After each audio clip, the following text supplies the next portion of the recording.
Nesse vídeo eu vou falar sobre a minha concepção de sociedade justa, de justiça social.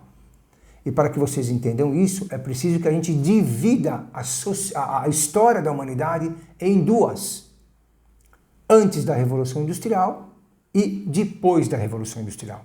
Então a primeira parte desse entendimento acontece de 200 mil anos atrás, quando surgimos do planeta, até a primeira Revolução Industrial, que foi no século XVIII.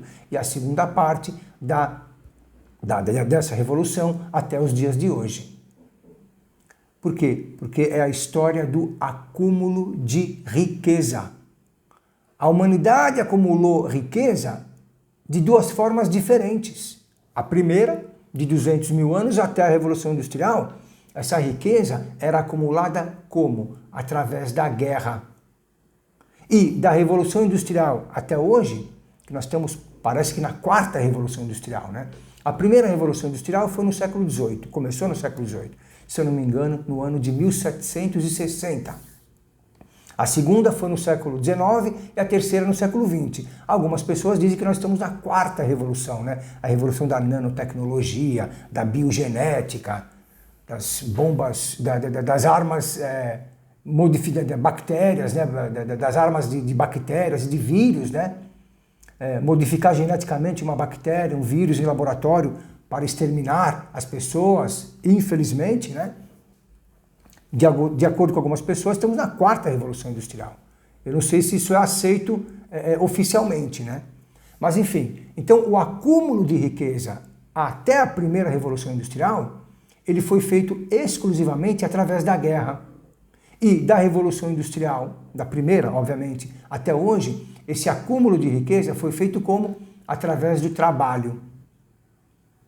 Quem é que eram os ricos, os donos da terra, os aristocratas, os poderosos, que tinham influência política? Quem é que foi em 99,999% do nosso tempo no planeta?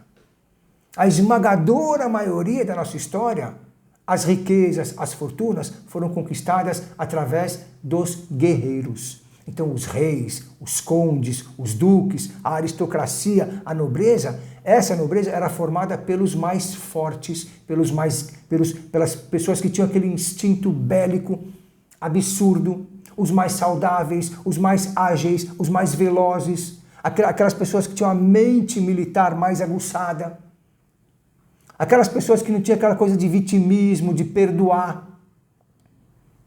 Toda a riqueza da humanidade, todas as elites dominantes de qualquer lugar desse planeta foram surgindo assim, através do saque, da invasão, né?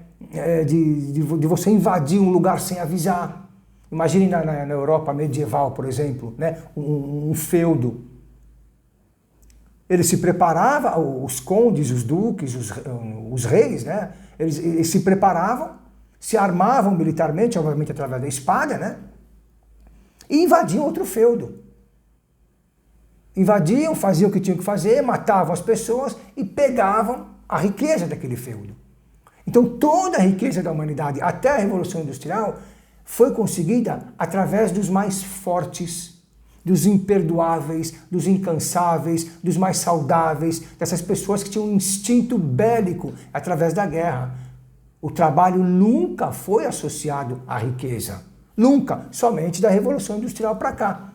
Um carpinteiro nunca podia ser rico, um ferreiro não podia ser rico, um pedreiro não podia ser rico, um agricultor não podia ser rico. Eram só quem? Os reis, os condes, né? Os duques, a nobreza, os bispos também, que apesar de não serem bélicos, né? Se bem que havia bispos que iam para a guerra, mas a Igreja Católica sempre ligada aí aos reis, né, às elites dominantes, aos mais bélicos, em nome de Cristo. Então toda a história da humanidade, toda a riqueza que foi acumulada por nossos antepassados, foi por causa dos mais guerreiros, dos melhores, dos mais fortes, dos donos, né, da coisa toda, daquele instinto mais poderoso. O que acontece com a Revolução Industrial? A concepção de guerra, ela vai mudar. Por quê? Porque vão se formar o quê? Os estados nacionais independentes, soberanos. Então aí fica mais difícil ter a guerra, porque um Estado, uma nação, precisa declarar guerra a outra nação. Não era que nem no feudalismo, por exemplo, que um feudo específico, numa determinada localidade, ia invadir outro feudo. Por causa da Revolução Industrial e por causa da formação desses Estados nacionais independentes, a concepção de guerra muda e vai surgindo, por causa dos novos empregos provocados pela Revolução Industrial, vão surgindo o quê? Novas elites dominantes, novos ricos, novos magnatas, novas famílias multimilionárias. Essas famílias não são as famílias que guerreiam, são as famílias que trabalham. Então a concepção de riqueza tem uma mudança, houve uma mudança no eixo histórico, filosófico, fisiológico da humanidade, instintivo. Ora, até a Revolução Industrial, os ricos eram os guerreiros, ponto final, os melhores. Então, eu não concordo com Karl Marx quando ele fala que a história da humanidade é a história da luta de classes. Não é. Não é. É a história da luta entre os mais fortes. Entre o feudo, o povo, a vila, que tivesse os melhores guerreiros, os deuses mais fortes, os instintos mais fortes, aquele sangue no olho mais forte mesmo, que ia dominar, que ia invadir, ia fazer guerra contra um outro povo, um outro feudo, uma outra cidade, um outro povoado. É a história da luta entre os mais fortes, não é a história da luta de classes. Marx está errado nesse ponto aí. Toda a riqueza sempre foi acumulada pelos mais bélicos, aqueles que tinham sangue nos olhos. A guerra, a concepção de guerra, ela muda com a Revolução Industrial. Sim, tivemos guerras, temos guerras ainda hoje, mas não é aquela concepção de guerra de antigamente. O Brasil está em guerra civil, mas não é aquela concepção de antes da Revolução Industrial, quando guerras eram feitas assim, à torta e direito, por causa de grupos específicos localizados, que invadiam outro território e assinavam as próprias leis, não tinham um Estado soberano. E essas fortunas foram feitas assim. Com a Revolução Industrial, um instinto bélico. Quero que vocês prestem atenção na minha concepção de instinto, que é bem de Nietzsche mesmo, né? O instinto bélico, agora o que eu vou falar não é do Nietzsche, tá? Mas é a concepção de instinto dos mais fortes, eu aprendi com Nietzsche. Mas o que eu vou falar agora é a minha ideia, tá? O instinto bélico, ele se transforma no instinto do trabalho. Então são os mais trabalhadores. Os guerreiros da Revolução Industrial para cá são os mais trabalhadores. As grandes fortunas do século XVIII, XIX e XX foram erguidas, foram construídas através do trabalho. Sim, por causa da herança. Ela é passada de geração para geração, mas muitas foram construídas através do trabalho. Um exemplo disso, inquestionável, irrefutável em relação ao que eu estou falando, é o filme Sangue Negro, protagonizado por Daniel Day-Lewis. Em inglês, o título desse filme é There Will Be Blood, haverá sangue. Mas em português, sabe-se lá por quê, ficou Sangue Negro. Protagonizado por Daniel Day-Lewis, o maior ator da história do mundo. Se não é o maior, é o segundo maior ator da história do mundo, vencedor de 3 Oscars. Nunca nenhum ator, nenhum homem ganhou 3 Oscars. Eu sei que Al Pacino tem 1, o Tom Hanks tem 2, o outro tem 1, de repente um outro tem 2, mas esse britânico Daniel Day-Lewis, ele tem o quê? 3 Oscars, ele é espetacular em todas as suas atuações, é impressionante. Ele veste o personagem, ele não veste o personagem não, ele vive o personagem. Ele vive o personagem de uma forma tão intensa que ele parou de fazer filme com 60 anos, porque ele não aguentava mais. Exigia muita força dele, ele gastava muita energia, ele se desgastava no papel. Ele ficava meses mal depois que terminava o filme, porque ele se identificava com o personagem e ele tinha sérias crises psíquicas. Sérias crises psicológicas por causa disso. Olha que maluco. Então ele parou de atuar com 60 anos. Creio que se ele tivesse atuado, ou eu não sei quantos anos ele tem, deve ter uns 60 e poucos, quase 70, mas se ele tivesse atuado, continuado atuando, será que ele não ganharia 4 estatuetas? 5 estatuetas? Seria disparado o melhor ator de todos os tempos? Ele é impressionante, esse cara. E nesse filme, Sangue Negro, o personagem dele é um personagem que começa o filme ele procurando por poços de petróleo nos Estados Unidos, lá no final do século XIX e começo do século XX. O filme se passa aí. Final do XIX, começo do século XX, por aí o filme se passa. É um filme espetacular e ele é um pobretão no começo do filme. Ele é um José Ninguém. Ele é muito pobre, mas ele tem esse instinto, que antes era um instinto bélico, e ele tem esse instinto do trabalho, de conquistar, de fazer, de possuir, de dominar. Essa é parte da nossa natureza, isso não pode morrer. E não está morrendo, ainda bem, por mais que os politicamente corretos queiram, por mais que os namastê queiram, esse instinto não está morrendo não, ainda bem. Né? Uma evidência disso são essas pessoas que trabalham, que produzem, e a outra evidência é o gosto que nós temos por esportes. O que é o esporte? É esse instinto, é um instinto masculino, é a testosterona, é um instinto bélico, da competitividade. Isso não é bom nem mal. É necessário, porque existe bem mais no homem do que na mulher. Né? Então, esse personagem do Daniel Day-Lewis, nesse filme aí, ele é um pobre, começa o filme com ele como um pobretão, né? Como um Zé Ninguém, mas carregado, né? Com esse instinto e por esse instinto de conquistar, de possuir, de fazer e de acontecer.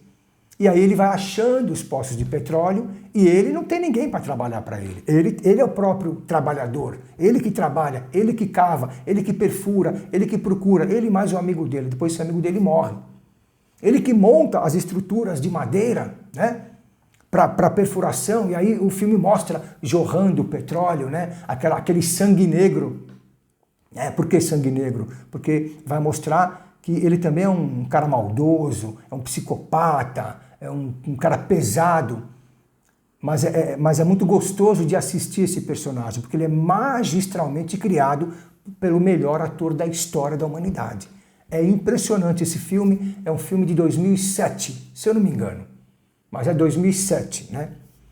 E aí ele vai atrás dos poços de petróleo e começa a enriquecer, começa a descobrir os poços de petróleo, tem a técnica, tem o trabalho, conhece o ofício, bota a mão literalmente na massa, ele fica todo preto do petróleo que jorra, né? Ele fica embaixo do petróleo, todo aquele sorriso maldoso, enigmático, impressionante, impressionante. Ele vai ficando rico no transcorrer do filme.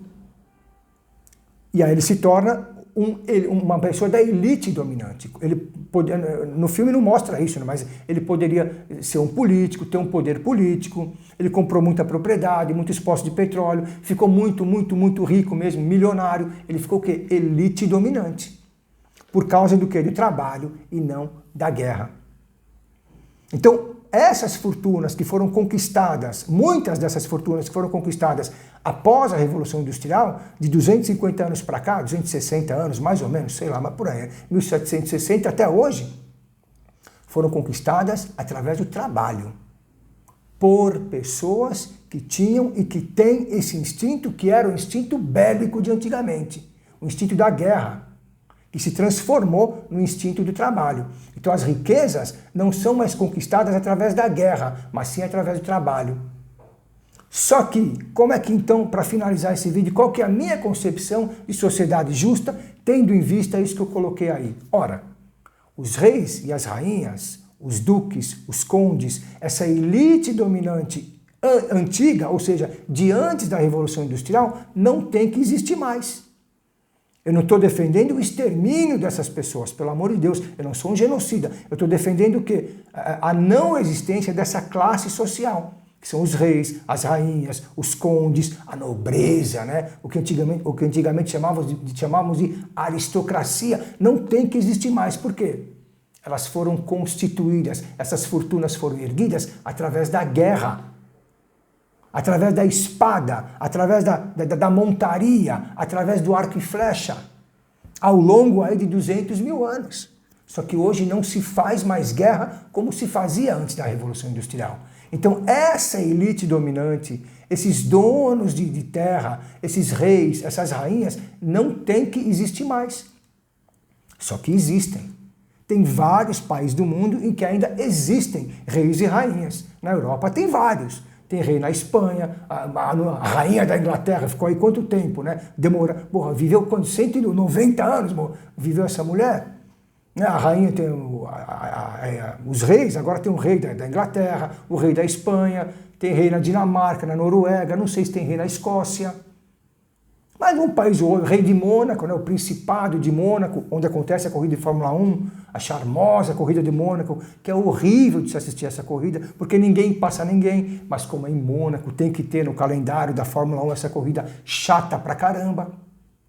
Né? Aí tem reis, por exemplo, no Japão, né? Tem rei no Japão, tem rei na Tailândia, em vários países do mundo ainda tem reis e rainhas. Ficou ainda resquício daquela história antiga, essa elite dominante que construiu sua fortuna através da guerra. Só que como não se faz mais guerra como antigamente, essa elite dominante tem que sumir. Então tem que ficar o quê? Na minha concepção de sociedade justa, essa elite dominante tem que sumir, não tem que existir mais, e tem que ter sim o patrão e o empregado.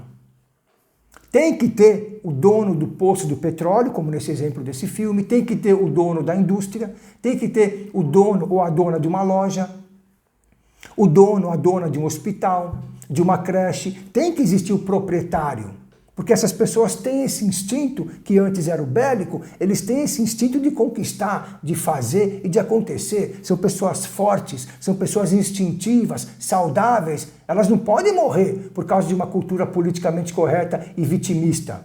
Não, elas têm que conquistar, elas têm que comprar, elas têm que fazer. Então tem que existir sim o proprietário, tem que existir sim o dono. Por exemplo, a dona de um salão de beleza. Tem que ter a proprietária de um salão de beleza, não pode dividir com todo mundo. Karl Marx não está certo, porque ele não entendeu o instinto, a mudança de instinto. Quem vai entender isso é Nietzsche. Por isso que Karl Marx é incompleto, falta alguma coisa no entendimento, para Karl Marx entender a alma humana. Ele não entendia essa coisa do instinto. Como? Imagine, por exemplo, uma menina que com 16 anos, 17 anos, começa a trabalhar como manicure num salão de beleza de uma amiga dela. Ela termina o segundo colegial ou não, mas ela ama o que ela faz. Ela vai ganhando o salário dela, está morando com o pai, com a mãe, guarda o dinheirinho dela, trabalha corretamente. 18, 19 anos guardando um dinheiro, aprendendo o ofício. Aí com 25 anos ela consegue comprar o salão onde ela começou a trabalhar, porque ela é forte, ela tem coragem, né? De repente ela tem um dinheiro guardado, o pai dela vendeu um carrinho antigo que eles tinham e investiu lá, e ela foi pagando para o pai dela. Essa menina, esse exemplo que eu dei de tantos outros exemplos, como no filme que eu falei, Sangue Negro, essa menina ela tem o quê? Da arte da guerra, da arte da conquista, do instinto, da potência, da vontade, da saúde, da raça. Por isso que tem que ter a classe social dos patrões, dos donos da coisa toda. Dono de hospital, dono de creche, dono de oficina mecânica, sabe? Dono de posto de petróleo, dono de fazenda, dono de indústrias. E tem que ter o quê? O trabalhador. Tem que ter o empregado. Então, na minha concepção de sociedade justa, tem que ter, pelo menos, né, essas duas classes aí, em se tratando de produção, né, em se tratando de trabalho.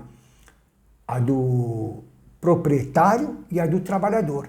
Só que, obviamente, eu defendo que o proprietário não fique muito mais rico do que o trabalhador. Aí que é meu ponto de vista. Eu defendo que continue existindo a classe dos trabalhadores, mas eles não podem ganhar muito mais a classe dos proprietários. Eu continuo defendendo a existência da classe dos proprietários, claro, porque são pessoas com instinto forte de conquista. Mas esses proprietários, eles não podem ganhar muito mais do que os trabalhadores. O trabalhador também tem um instinto. também tem uma vontade, também tem necessidade, também é merecedor. Então ele tem que ter uma vida digna por causa do trabalho dele. Então a diferença entre o rico e o mais pobre, entre o rico e o não tão rico, ela tem que diminuir para a sociedade ser justa. Então não acredito numa sociedade que os trabalhadores, o proletariado seja a única classe social. É falácia, é mentira, é enganoso. Por quê? Porque tem pessoas que têm uma necessidade de comandar, de mandar, de administrar, de conquistar. Né? Essas pessoas precisam ter vez na sociedade. E os trabalhadores também. Então a diferença entre o proprietário, o dono da coisa e o trabalhador, ela tem que ser mínima. Eu não sei quanto, né?